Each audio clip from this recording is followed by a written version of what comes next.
Fala galera, sejam bem-vindos a mais um MT News, agora presencial aqui. Eu e Fred Beijo, ele existe. Fazia tempo, hein? Fazia tempo. Só tive que trazer ele pra Kona pra poder gravar com ele, tá difícil. São Bernardo é longe, pô. Tá longe pra caramba. Galera, antes da gente começar aqui o episódio, falar pra vocês os patrocinadores especiais dessa edição aqui em Kona. Então estamos com a Wion, que acabou de entrar aqui no Mundo Tri, então tem cupom da Wion, 15% de desconto, a gente vai deixar aqui o link na descrição do episódio. Album, que é parceiro nosso aqui também, nessas edições especiais aqui em Kona. A gente tem Tree Designs, a gente tem Bananinha Santa Lídia, todos os cupons estão aqui na descrição e no MT Descontos. Vocês conseguem encontrar tudo lá. E vamos falar hoje de Kona, falar de muita coisa. E o que a galera precisa falar para fazer, Fredão? Cara, a gente tá aqui no Havaí, então curtam esse conteúdo, porque de certa forma vocês fizeram a gente chegar até aqui, ajudaram bastante na divulgação e no crescimento da produção do nosso conteúdo aí. Então continuem curtindo, compartilhando, comentem, mandem dúvidas, mandem críticas, mandem elogios, que a gente também gosta de vez em quando de receber algum. Mas é isso. Segue, compartilha, manda pros amigos, Isso aí, inimigos. chama todo mundo, chama todo mundo. E agora bora pro episódio que vai ser longo hoje. Bom, galera, antes de falar do assunto principal desse MT News, vamos falar dos resultados do final de semana. Fredão, Manuel Messias pode no WTCS de Cali. Cara, que chegada, inclusive, né, meu? Chegaram colados ali, diferença de um corpo ou dois entre os três primeiros ali, o quarto colado no Messias. Uma prova incrível, um resultado inédito, animal, assim. Não dá pra, independente da gente estar em Kona, não parabenizar muito o resultado do trabalho desse cara, né? Messias é fantástico. Então, pontos importantes para Paris, vai estar em Paris, então, animal, pode, terceiro colocado. Primeiro, Alex E, segundo, Jonathan Brownlee. O Hidalgo também competiu, 29º, perdão, senhor, estou meio nervoso, 29º. E no feminino a gente teve também brasileiras, mas o pódio ficou com Georgia Taylor Brown, Emma Lombardi e Taylor Knibb, com a DJ em 26º e a Vitória Lopes em 42º. Tivemos 70.3 em Veneza. Tinha dois brasileiros largando, o Rafa Tutera ficou em 36º, o Thiago Vinhal não terminou a prova. A vitória foi do italiano Alessandro Fabian, que também era da ITU, e agora está se dedicando às provas de meia. E agora, aquilo. Vamos falar de Kona, que primeira coisa, né, Fred? Animal isso aqui. Experiência incrível, né, cara? Energia da galera, a ilha vive isso, respira isso durante esse período. O número de pessoas envolvidas, de estrutura, de voluntários, é tudo surreal, assim. A gente vive o triatlon há muitos anos, mas não tinha vivido isso aqui. Realmente vale muito a pena para quem gosta. E antes de falar, né, de Kona, agradecer a todo mundo que estava na live, que comentou, que comprou selinho, que perguntou do filho, do marido, da filha, de todo mundo, que a gente conseguiu trazer um pouco do que a gente viveu aqui para vocês. Então foi muito especial, muito cansativo. 2 dias de prova não é fácil para a mídia também, a gente sofre muito nessa correria de trazer informação para vocês, mas foi muito gratificante estar aqui em Kona trazendo tudo isso para vocês. Bom, agora vamos falar da prova, senão a gente vai se delongar mais ainda e vai ser mais longo. Então, primeira vez que Kona acontece em 2 dias, então quinta-feira tivemos o feminino e sábado o masculino. Então vamos começar falando do feminino. Um dia mais quente em Kona, né, Fred? Um mar um pouco mais mexido. Foi um dia mais duro, quinta-feira que sábado. É sempre duro aqui, né? Aparentemente não tem dia fácil, a gente descobriu na pele, que é muito abafado, você respira um ar quente, muito úmido. Mas o calor de quinta foi maior do que o calor de sábado na prova masculina, as mulheres sofreram mais, com certeza. Aqui é lava de um lado, lava do outro, então calor com a rodovia aberta, não tem nuvem, nunca tem nuvem, as nuvens ficam mais perto da montanha, então vem o sol, é realmente muito duro. Mas falando um pouquinho da prova feminina, então, um race recap aí, né? Lucy Charles, para surpresa de ninguém, saiu em primeiro da água. Começou aquele pedal dela com a Fenella Langridge, foi uma boa surpresa ali, esperava ser a Lauren Brennan naquele grupo, ela não estava. Vieram mais atrás Daniela Ryf, Chelsea Sodaro, outras atletas, Anne Hogg também saíram mais atrás. Anne Hogg foi no mesmo grupo da Daniela Ryf, então estrategicamente estava numa posição bem boa. Lucy Charles fez aquilo, ela já sabe, tadinha, ela sempre sai para pedalar, ela sabe que vão pegar, que vão chegar nela, que o objetivo é ela ser perseguida, e ela saiu para correr ali junto com Chelsea Sodaro, e a Chelsea Sodaro correu para 2:51 e 45. Foi um dia muito especial, né, Fred? Porque foi uma atleta que, em teoria, segundo Ironman da carreira, primeira vez em Kona, é uma atleta mãe, então foi a primeira mãe campeã no Ironman. A gente a gente é meio manteiga derretido, né? Choramos pra caramba lá na chegada. Não era uma aposta de muita gente. Com certeza não era.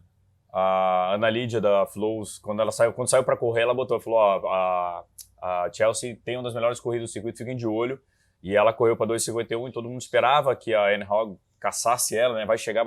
A Anne Hogg fez 2,57, que ainda é uma baita maratona. Corrida. Mas a Chelsea Sodaro só abria. Então, liderou boa parte da corrida. Lucy Charles ficou ali tendo que olhar para trás toda hora, porque a Anne Hogg chegou só 50 segundos depois dela, e saber que você está correndo e a Anne Hogg está te perseguindo. Não é uma situação nada confortável. Nada. Você tem alguém que corre muito atrás de você, num calor, todo mundo dando o máximo ali, você vê... Eram baldadas de água de gelo nas hidratações, é tenso. Até elas caminharam em todas as hidratações. A gente brinca muito de aquele orgulho, né? Não vou caminhar na hidratação, cara. Aqui você nem tem essa opção, cara. Não, e a Chelsea Sodaro fez todo depois da hidratação, ela caminhava para beber, que aqui a hidratação é no copinho, não aquele copinho que a gente está acostumado nas corridas de rua, né, do você Brasil. Faz um furinho e consegue tomar, já vem aberto e ele é mole. Ele é mole, de papelão, então você tem que fechar direitinho para beber, então às vezes parar, você consegue hidratar, senão você quer ser rápido demais, você não vai hidratar. E a gente viu algumas cenas de alguns atletas que não hidrataram direito, e o estado que chegaram ou quase não chegaram, quase não cumpriram a meta ali. A tenda médica era quase uma tenda de guerra ali, a galera entrando no soro direto, foi bem brutal, a prova aqui é muito, muito brutal. Então o pódio final ficou Chelsea Sodaro, Lucy Charles Barkley e Anne Hogg. Então um dia já bem surpreendente, talvez um prenúncio do que viria no sábado, mas com certeza a Chelsea Sodaro mostrou, o discurso dela ontem foi incrível, muito legal. Eu acho que eu chorei mais ontem do que na chegada, cara, porque ela mandou um recado muito importante sobre o esporte feminino. A gente teve um dia de protagonismo feminino, que nunca tinha acontecido, né? A transmissão voltada para elas não tinham flashes na transmissão do masculino. Isso muda tudo, cara. O mundo inteiro do triatlon estava olhando para as mulheres competindo naquele dia. E ela mandou um recado muito forte sobre ser mãe, sobre a preocupação de se afastar da competição para ser mãe e o reflexo que pode ter na carreira dela, ou de todas as mulheres. Estou falando dela, mas ela falou por todas, né? Então foi um recado bem forte que ela deu na coletiva ontem, depois da premiação. Deram a palavra para ela, acharam que ela ia talvez dizer alguma coisa curta, só um agradecimento. Ela falou, não, eu tenho muito para falar. E mandou um recado bem incisivo ali sobre o esporte profissional feminino de uma maneira muito geral. Foi bem legal. Ela falou muito dessa licença maternidade, que deveria ser o normal para uma atleta feminina, de poder ser mãe, poder decidir ser mãe enquanto atleta e poder voltar. Ela tem só 18 meses que ela teve filho, ela já voltou, ela tem um especial na PTO, a gente vai tentar deixar o link aqui para vocês, dela voltando do retorno dela às provas. Talvez nem a PTO esperasse que ela em 18 meses ela faria um Ironman, seria campeã mundial. Mas foi excepcional. A Lucy Charles também estava muito feliz, é a 4ª vez que ela é vice aqui. O título dela vai chegar, a gente sabe que a Lucy Charles está ali, mas ela é muito feliz depois de um ano muito difícil de lesão. Então ela estava muito contente mesmo, a gente viu ontem na premiação, você consegue ver os atletas até estavam muito soltos, muito felizes de estarem lá. E a Anne Hogg comentou que ela apertou demais no pedal, ela andou com um grupo que era mais forte, ela sabia, então ela arriscou andar lá para ver o que ela correria depois, e ela viu que não sobrou muito para a corrida, e ela até brincou na coletiva de imprensa, que ela falou, todo mundo falando, você tá chegando, e ela, cara, não tem mais nada, eu não consigo mais. Eu tô chegando, eu só quero ir, né? Eu só quero acabar isso. Então, mas mais uma vez, já foi campeã aqui em Kona, agora pódio em Kona de novo, então muito legal. E falando sobre as brasileiras, né, Bia Neres completou a prova com 10 horas, 38 minutos e 52 segundos. A Bia, ela até botou uma história dela que ela falou, gente, quebrei, mas cheguei. Depois eu conto um pouco mais. A Bia que veio com essa expectativa de conhecer a prova, era só o segundo Ironman dela também, mas tá tudo muito novo para ela. Ela veio com essa cabeça de querer conhecer um pouco o que é Kona e enfim, quando acabou caindo para ela falou que não era o plano desse ano, e quando veio a vaga, ela falou, puta, claro, vambora. E a Pamela, que muita gente na live ficou bastante preocupado. A gente... Não é fácil a logística aqui, galera, então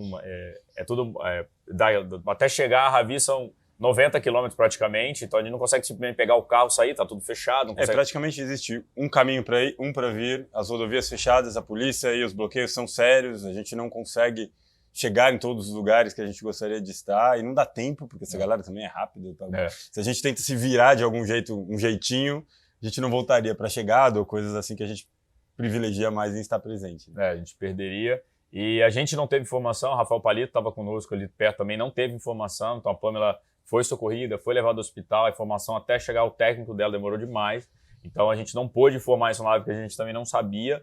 Teve uma hora que a gente soube que ela estava no hospital, mas também não sabia que estado, então é melhor a gente não comentar esse tipo de coisa, até para não causar mais estardalhaço, fazer mais estardalhaço do que o necessário. Mas a Pamela está bem, encontramos com ela ontem, ela falou que ainda não sabe o que aconteceu, voltando para o Brasil ela vai fazer mais exames, porque aqui nos Estados Unidos é tudo privado, então ela falou, cara, eu vou voltar para o Brasil, eu resolvo minha vida lá, então torcer para tá tudo certo, ter só de um dia esquisito. E a Pamela nadou ali bem no grupo, estava bem, saiu para pedalar num grupo bem interessante, mas essa ilha aqui não perdoa. Ela se sentiu mal desde a pré-largada, né? Ela falou que antes de entrar na água ela já não estava legal, ela teve dificuldade para respirar na água e tal, ela não estava entendendo muito bem o que estava acontecendo com o próprio corpo, e é o que ela falou. Agora é descansar, já que ela está se sentindo bem nesse momento, voltar logo para casa, investigar o que aconteceu e seguir em frente. Bom, agora falar do masculino no sábado. Enquanto a gente acabou de falar do Rafael Palito, encontrei com ele na coletiva de imprensa, ele falou, cara, no hotel, perto da hora da coletiva de imprensa, ele falou, acho que foi um dos dias mais históricos de qualquer esporte. Estava meio empolgado, meio clubista, porque é treinador de triatlo, mas o Palito falou, ele falou, cara, foi impressionante o que aconteceu hoje. Eu não tenho nenhum esporte, teve um dia que a gente viu aqui em Kona, mas foi um dia impressionante. Recordes caíram como se não existissem. Porque se você pegar em números absolutos, assim, o recorde de uma prova, que é um campeonato mundial tão importante e tal, ser batido acontece não em todas as edições daquela prova, seja uma maratona, seja o que for. Agora, os 4 primeiros passarem abaixo do recorde e esmagarem os recordes das modalidades individuais, aí você fala, pô, realmente é histórico. Não, foi surpreendente o que aconteceu, porque há 6 anos a gente nem conversava, especulava-se o dia que chegaria o Sub-8 em Kona. Veio o primeiro, depois vieram mais alguns Sub-8, mas dessa vez veio um 7,40. Não é Sub-8, mas foi quase Sub-7,40, que ele fez 7,40 e 24. Talvez se não fosse aquela lentidão ali na chegada, que o atleta tira o pé para poder comemorar com a torcida. Parou para pegar a bandeira da Noruega. Se alguém falasse para ele, cara, aperta um pouco, você bate 7,40, o Iden com certeza teria feito. Então foi impressionante, ele baixou em 11 minutos, 10 minutos e 50, mas praticamente 11 minutos do recorde do Ian Frodeno, que era 7,51,13 aqui. Como a gente falou, quinta-feira foi mais pesado, foi mais duro do que o sábado, não que o sábado tenha sido fácil, né? Mas quinta-feira foi um dia com mais vento, com mais calor.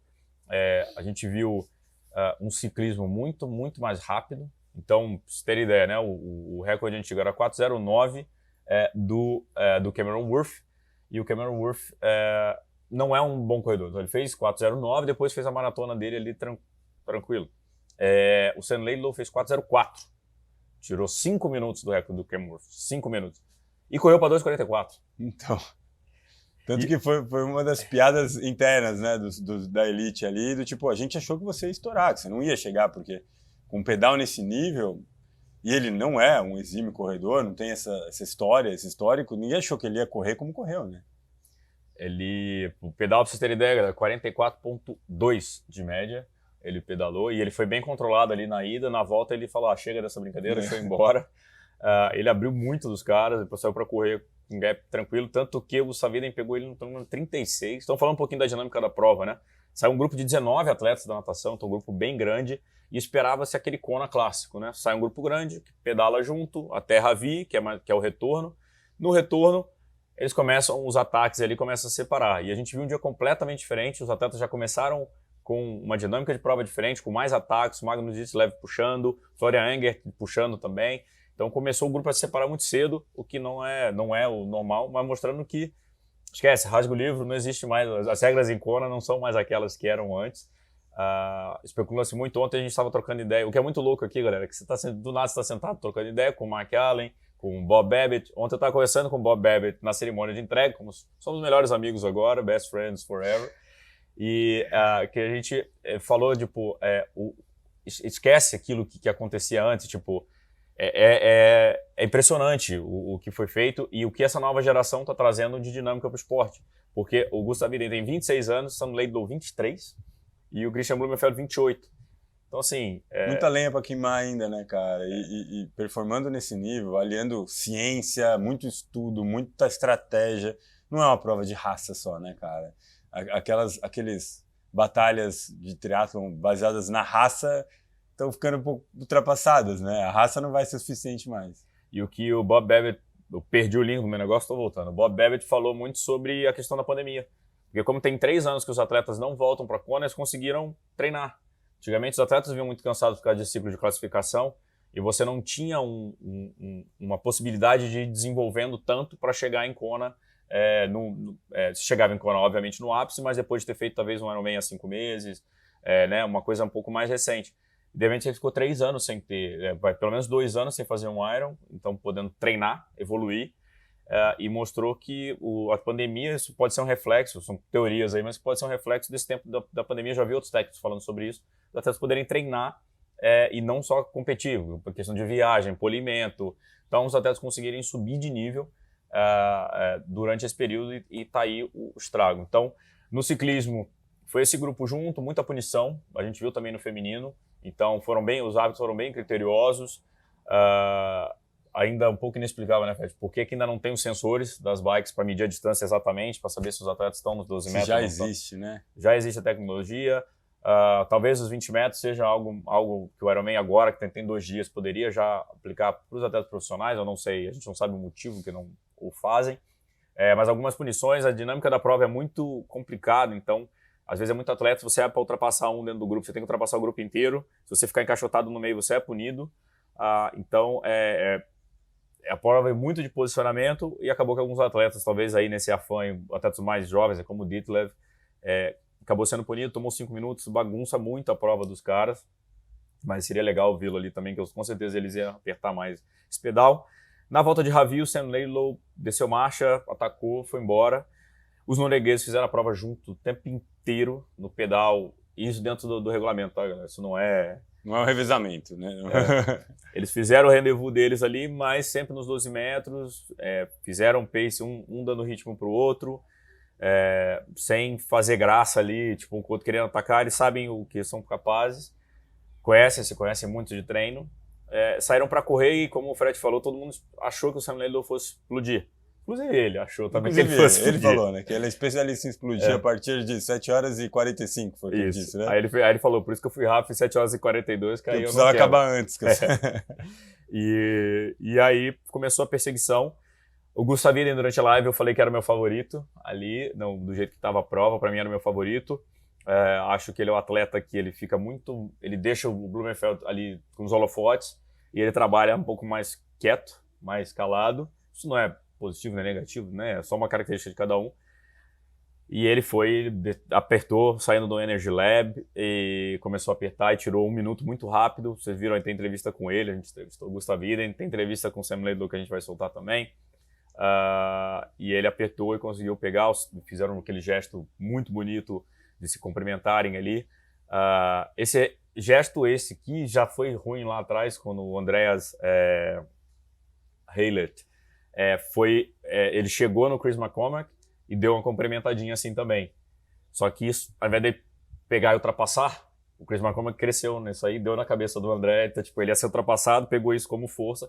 Foi óbvio, né? Foi mesmo cumprimento, tudo, mas isso virou força pro Chris McCormack nessa época, eu não lembro o ano exato que foi esse Ironman. Então dessa vez o Gustavinen foi, cumprimentou, mas não deu chance pro Sam Laidlaw nem reagir. Ele correu para 2:36:15, que significa 3:42 de pace. O recorde anterior era 2:39:59 do Patrick Lange, e o recorde anterior era 2:40:04 do Mark Allen. Olha a distância, né, cara? E aí, de repente, o cara pulveriza o recorde. É o que você falou, ele não deu chance mesmo. Ele estava fazendo uma corrida bem controlada, bem consciente. Ele e o Gustav ali pensando que momento vai, que momento não vai, trocavam a ponta, mas aí acho que ele viu que o Blumenfeld não ia seguir e falou, cara, vou descer a perna aqui. E esse cumprimento é legal porque você percebe que, cara, do mesmo jeito que o McCormack pegou isso como motivação, ali não tinha jeito, porque ele passa numa velocidade, ele só dá aquela diminuída para tocar a mão do cara e ele some na frente, é muito rápido. Ele ainda tinha muita perna ainda até a linha de chegada, tanto que ele chegou super inteiro, né, cara? Ele chegou, comemorou o título e tal, depois Sam Laidlaw chegou, Aí o Blumenfeld chega logo na sequência e o Blumenfeld simplesmente apagou, galera. Apagou, a gente estava do outro lado. Já apagou, deitou, ficou lá, né, Fred? Você falou hiperventilando. Você via o tórax dele subindo e descendo muito rápido e muita gente em volta, né? A gente tava uma visão meio de cima, assim, não dá para ter ideia do que estava acontecendo, mas ele já estava apagado. Ele saiu de lá carregado. Maca, né? Pegou exato, a maca. Exato. Saiu de lá carregado, foi removido. E tanto que a premiação pódio ali na hora até atrasou por conta disso, para esperar ele se recuperar e ter condições de voltar, mas voltou ainda escorado em outras pessoas.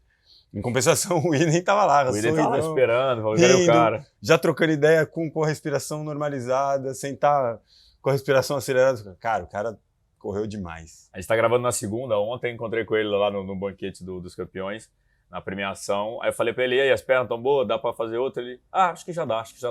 Os noruegueses têm um humor um pouquinho mais seco, né? E, tipo, não, acho que já dá, sim, já dá.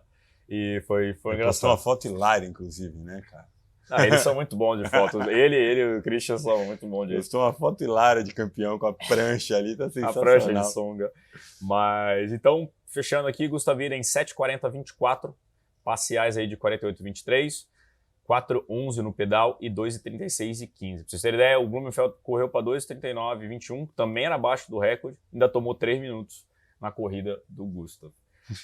Sam Laidlow 7:42.24, com a melhor parcial de bike, aí o recorde de bike agora pertence a Sam Laidlow, 4:04.36, então a gente está vendo períodos aí sombrios, onde as pessoas já vão fazer sub 4 nesse ciclismo do Ironman. E o Christian Blumenfeld em terceiro com 7:43.23.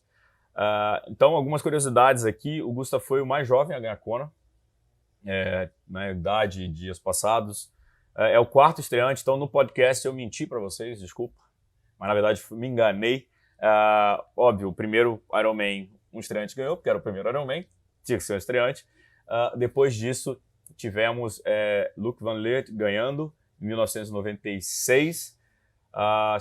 Dave Scott também ganhou, mas desde 1996 um estreante não ganhava em Kona. Isso não é normal rookie ganhar. E a gente teve um pódio com 3 estreantes. Então, Gustav Iden, Sam Laidlow e o Christian Blumenfeld foi a primeira vez deles em Kona. O Gustav, só o segundo Ironman dele. O Blumenfeld tem um a mais, que é campeão mundial 2021, que aconteceu em 2022, aquela história de sempre. E o recorde anterior que pertencia ao Frodeno foi baixado aí em 11 minutos. Então, foi um dia também especial na ilha. De condições muito favoráveis, sempre duro, mas condições muito favoráveis para recorde. Dos brasileiros, a gente teve, falando em recorde, Igor Amorelli, 27º colocado, foi o melhor brasileiro, fazendo também o melhor tempo da história do brasileiro, 8:23.23. O André Lopes foi 28º, ele e o Igor fizeram a prova, ficaram bem juntos na prova, aí ele um bom tempo, 8:25.28, que é o segundo melhor tempo de um brasileiro. O André deu a sacola pra gente aqui. E o Reinaldo Colucci, 8:57.16, o rei que falou que a prova dele nada deu certo, que ele tem que se acertar com a ilha, que a ilha não gosta dele. Mas ele falou que fez as pazes já com a ilha, trocou uma ideia longa com a ilha, que já estão fazendo as pazes agora para voltar aqui melhor do que foi dessa vez. E bom, antes de te encerrar, temos que falar também de outras conquistas do Brasil, agora falando de alguns atletas amadores. Sabem que não é normal a gente falar de amadores aqui, mas acho que esses feitos em Kona merecem muito destaque. Então na quinta-feira a gente teve 3 pódios, com 2 campeãs mundiais. Então, Júlia Iglesias, bicampeã mundial do 18-24, ela foi campeã em St. George e agora repetiu o feito aqui em Kona. Ana Augusta, campeã mundial da 35-39, Aninha espetacular, e tá aqui um spoiler para vocês, amanhã o podcast é com ela, que a gente gravou aqui em Kona, depois da conquista dela. E o Roberto Senna também competiu na quinta-feira, 4º colocado, 70-74, uma figura, mas uma figura esse cara. A gente conheceu ele ontem na premiação, queria tirar foto com todo mundo, que cara fantástico, o Betão, sensacional, 70-74, espetacular. Correndo para 4:45 de pace, a maratona do ar. E no sábado a gente teve mais 2 pódios aí na 45-49 com o Zé Belarmino, campeão mundial, muito emocionante a chegada do Zé. E o Roberto Fonseca também, 4º colocado na 45-49. É isso. Agora acabou Kona, Fred. É isso, acabou Kona. Acabou, foi uma experiência incrível, foi histórico. Acho que é uma boa palavra, né? Histórico para os brasileiros, né? A gente tem aí o melhor tempo de um brasileiro sendo batido pelo Igor. Campeões mundiais amadores. Histórico porque recordes foram quebrados, porque a gente... Cara, 10 sub-8. 10 sub-8, cara. 10 sub-8 no masculino. e 4 quebraram o recorde, 10 sub-8, o Sebastian Kienle aposenta fazendo o melhor tempo dele na Então, carreira. cara, um dia histórico. Histórico. É a melhor palavra, histórico. Histórico. E quero agradecer também meu parceiro Fred Bezos, que topou vir aqui com a gente também fazer os conteúdos na correria aqui. Ganhou uma viagem pro Havaí, mas trabalhou pra caralho. Foi bom pra caralho ter você aqui. Aprendam essa, galera. Nada de graça. No free lunch. Mas parceria aqui sempre. E obrigado a vocês que estavam na live com a gente, que mandaram mensagem, que curtiram o conteúdo que a gente fez. A gente conseguiu gravar com muito cara que pra gente era sonho gravar. A gente estava nos eventos que a gente não entendia o que a gente estava fazendo lá. Falou, cara, tô esperando o Sanders aqui para dar entrevista para mim. Tipo... O Gabriel parecia um adolescente no backstage do Rock in Rio, sabe? Tipo Parecia. isso. E ainda faltaram as fotos aqui que eu fiquei meio tímido. Encontrei o Frodeno, fiquei tímido de pedir foto para ele, que homem, não dava. Fiquei tímido, falta com ele ainda a foto. E a gente vai tentar entrevistar ainda a Chelsea Sodar, vamos ver se a gente consegue encontrar esse pessoal aqui, que foi muito corrido também no Dia das Mulheres, a gente estava aprendendo um pouco a dinâmica de que é fazer cobertura em Kona, mas ano que vem a gente está de volta trazendo mais coisa para vocês. E é isso, aloha. Vamos terminar com aloha aqui. Valeu, galera. Valeu. Obrigado.